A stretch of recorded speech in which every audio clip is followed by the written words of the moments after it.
اب جب غزوہ بدر ختم ہوئی تو قلیب بدر آپ صلی اللہ علیہ وسلم کی عادات مبارکہ تھی کہ غزوہ میں جب بھی کسی لاش پر سے گزرتے تو آپ صلی اللہ علیہ وسلم اس کو دفن کرنے کا حکم دینے،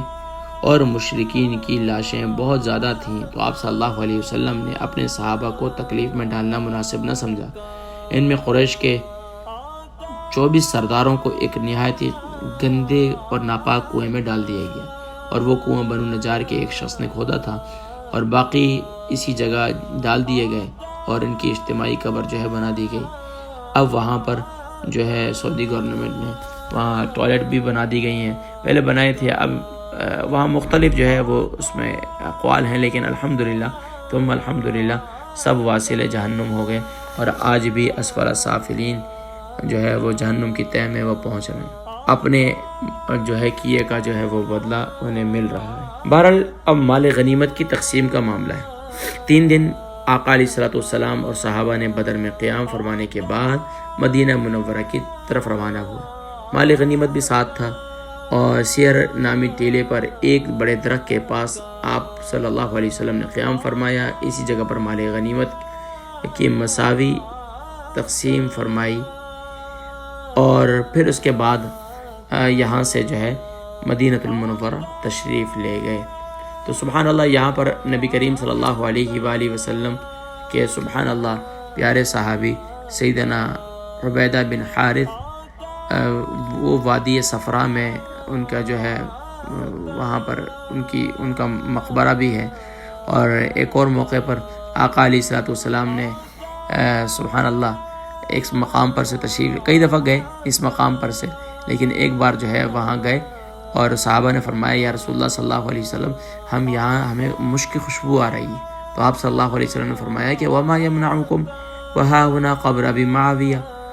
تعجب کی کیا بات ہے، یہاں ابو معاویہ کی قبر ہے، اور معاویہ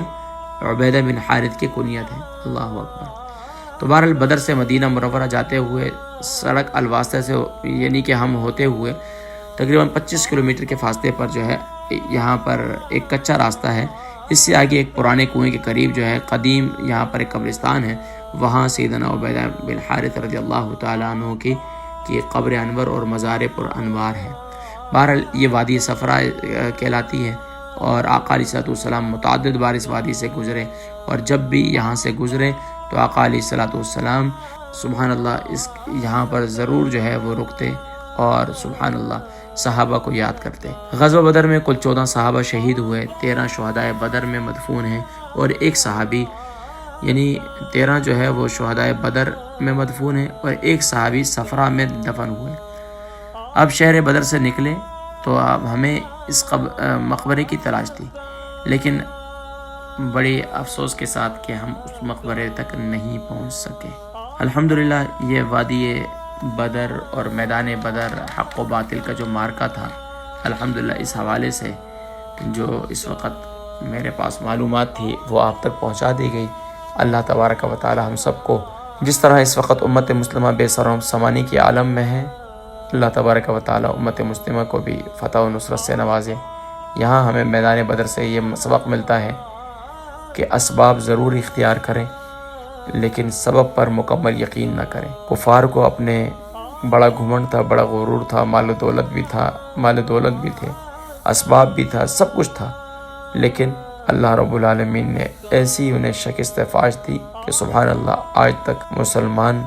سبحان اللہ اس مارکے پر فخر کرتے ہیں۔ تو الحمدللہ یہ مارکہ 17 رمضان مبارک کو ہوا۔ یہاں جاتے ہوئے کئی بار سوچا، کئی بار دل میں خیال پیدا ہوا کہ آج موٹر وے بن چکے ہیں، آج ایک کیسا زبردست روڈ ہے جس وقت آپ دیکھ رہے ہیں، اس کے باوجود بھی سفر کرنا رمضان مبارک میں بہت مشکل ہے۔ الحمدللہ مجھے بہت خوشی ہے کہ زندگی میں اللہ پاک نے مجھے 17 رمضان مبارک یوم بدر جو ہے بدر میں جانا نصیب فرمایا۔ اللہ تبارک و تعالی آپ سب سے، ہم سب سے راضی ہو جائے انشاءاللہ، اور ہمیں نبی کریم صلی اللہ علیہ وسلم کی سچی محبت کے ساتھ کامل اتباع کی توفیق نصیب فرمائے۔ السلام علیکم ورحمۃ اللہ وبرکاتہ۔